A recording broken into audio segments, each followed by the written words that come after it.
Good evening everyone, I am advocate Anuj Kumar और आप देख रहे हैं टॉप आई लॉयर चैनल। हमारे चैनल का उद्देश्य सरल भाषा में आपको आपके कानूनी अधिकारों के प्रति जागरूक करना है। साथियों, लास्ट सेशन में हमने सेक्शन 6 भारतीय नागरिक सुरक्षा संहिता के बारे में चर्चा की थी। आज हम सेक्शन 7 टेरिटोरियल डिविजन्स मीन्स क्षेत्रीय विभाजन के बारे में विस्तार से जानेंगे, जो भारतीय नागरिक सुरक्षा संहिता का एक महत्वपूर्ण प्रावधान है। सेक्शन 7 भारतीय न्याय प्रणाली में न्यायालयों के क्षेत्रीय विभाजन के संबंध में मार्गदर्शन प्रदान करता है ताकि कानून का प्रभावी और सुव्यवस्थित क्रियान्वयन सुनिश्चित किया जा सके। सेक्शन 7 भारतीय न्याय प्रणाली में न्यायालयों के क्षेत्रीय विभाजन के संबंध में मार्गदर्शन प्रदान करता है ताकि कानून का प्रभावी और सुव्यवस्थित क्रियान्वयन सुनिश्चित किया जा सके। यह प्रावधान न्यायिक कार्यों को सुचारू बनाने के लिए राज्य को जिले और उप विभाजनों में बांटने का अधिकार देता है। आइए सेक्शन 7 को विस्तार से समझते हैं और इसके पीछे के उद्देश्य को जानते हैं। साथियों, सेक्शन 7 को हम बेरेक्ट की लैंग्वेज के साथ पढ़ेंगे और साथ के साथ हिंदी में मैं आपको इसे अच्छी तरह से समझाने का प्रयास करूंगा। और यदि आपके पास अभी बेरेक्ट उपलब्ध है तो उसको ओपन कर लीजिए ताकि यह सेक्शन आपको अच्छे से समझ आ सके। और यदि आपके पास अभी बेरेक्ट उपलब्ध नहीं है तो भी कोई इशू नहीं है, क्योंकि सेक्शन 7 की जो बेरेक्ट की लैंग्वेज है वो साथ के साथ स्क्रीन पर आपको शो होती रहेगी।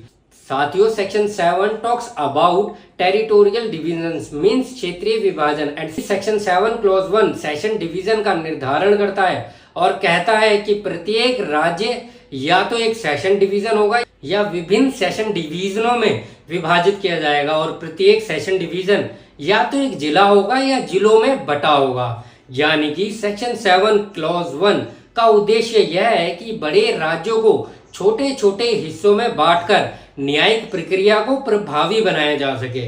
एंड फ्रेंड्स, सेक्शन 7 क्लॉज 2 इनकी सीमाओं के परिवर्तन के बारे में बात करता है और कहती है कि उच्च न्यायालय से परामर्श के बाद यानी कि हाई कोर्ट से कंसल्ट करने के बाद राज्य सरकार इन सेशन डिवीजनों और जिलों की सीमाओं या संख्या में परिवर्तन कर सकती है। इसका मतलब यह है कि राज्य की जनसंख्या और भौगोलिक आवश्यकताओं के अनुसार प्रशासनिक ढांचे में बदलाव किए जा सकते हैं। उदाहरण के लिए मान लीजिए फॉर एग्जांपल, अगर एक जिला बहुत बड़ा है और न्यायिक बोझ बढ़ गया है तो राज्य सरकार उसे 2 भागों में बांट सकती है। एंड फ्रेंड्स, सेक्शन 7 क्लॉज 3 उप विभाजनों का निर्धारण करती है। मीन्स यह कहती है कि राज्य सरकार हाई कोर्ट से कंसल्ट करने के बाद में परामर्श करने के बाद में किसी भी जिले को उप विभागों में बांट सकती है और उनकी सीमा या संख्या को भी बदल सकती है।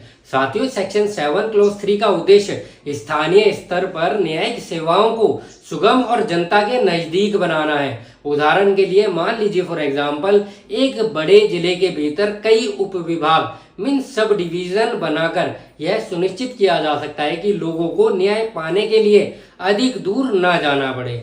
एंड फ्रेंड्स, सेक्शन 7 क्लॉज 4 कहती है कि संहिता के प्रारंभ में किसी राज्य में जो सेशन डिवीजन, जिले और उप विभाजन मौजूद थे उन्हें इस सेक्शन के तहत गठित माना जाएगा। साथियों, सेक्शन 7 क्लॉज 4 का उद्देश्य यह है कि पहले से मौजूद संरचना को मान्यता देकर न्यायिक व्यवस्था में किसी भी प्रकार की रुकावट न आए।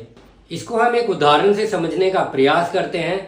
मान लीजिए फॉर एग्जांपल, एक राज्य में एक बहुत बड़ा जिला है जहां आबादी और अपराधों की संख्या दोनों बहुत अधिक है। अगर पूरे जिले में केवल एक सेशन कोर्ट या सीमित मजिस्ट्रेट कोर्ट है तो उन पर अत्यधिक बोझ बढ़ सकता है जिससे न्यायिक प्रक्रिया में देरी होगी। ऐसी स्थिति में राज्य सरकार हाईकोर्ट से कंसल्ट करके उस जिले को 2 या 3 उप विभागों में विभाजित कर सकती है। ऐसा करने से जनता को उनके नजदीक न्याय मिलेगा और न्यायिक बोझ भी कम होगा। साथियों, सेक्शन 7 का मुख्य उद्देश्य न्यायालयों को जनता के नजदीक लाना है ताकि लोग अपनी शिकायतों और मामले आसानी से प्रस्तुत कर सके और यह प्रावधान राज्य सरकार को यह अधिकार देता है कि वह समय समय पर न्यायिक ढांचे को जनसंख्या वृद्धि या क्षेत्रीय विस्तार के अनुसार पुनर्गठित कर सके। और जब कोर्ट्स का क्षेत्रीय विभाजन होता है तो न्यायिक प्रक्रिया तेज और सुगम हो जाती है। इससे न्यायिक प्रणाली पर बोझ कम होता है और मामलों का शीघ्र निपटारा होता है और छोटे छोटे उप विभागों में यानी कि छोटे छोटे जो सब डिविजन्स हैं उनमें कोर्ट्स का गठन होने से लोगों को स्थानीय स्तर पर ही न्याय उपलब्ध हो सकता है। इससे लोगों को लंबी दूरी तय करने की जरूरत नहीं पड़ती है और न्यायिक पहुंच सरल बनती है। So at the end section 7 courts के कार्य को व्यवस्थित करने और नागरिकों को, वहाँ के सिटीजन्स को, जो लोकल सिटीजन्स हैं वहाँ के, उनको न्यायिक प्रक्रिया में सरलता और सहूलियत प्रदान करने की दिशा में एक महत्वपूर्ण कदम है। साथियों, उम्मीद है कि इस जानकारी से आपको सेक्शन 7 टेरिटोरियल डिविजन्स मीन्स क्षेत्रीय विभाजन समझ आ गया होगा कि सेक्शन 7 भारतीय न्याय प्रणाली में कोर्ट्स के क्षेत्रीय विभाजन का एक सुसंगठित ढांचा प्रदान करता है, जिससे प्रत्येक राज्य में जनसंख्या, भौगोलिक स्थिति और अपराधों की संख्या के अनुसार न्यायिक संरचना को अनुकूलित किया जा सके। यह प्रावधान न्यायिक व्यवस्था को लचीला और सक्षम बनाता है ताकि सभी नागरिकों को इमीडिएटली फास्ट और आसान न्याय मिल सके।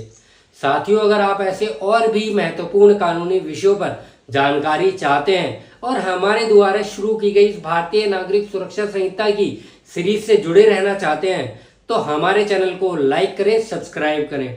टॉप आईक्यू लॉयर चैनल से जुड़ने के लिए आपका बहुत बहुत धन्यवाद। जय हिंद।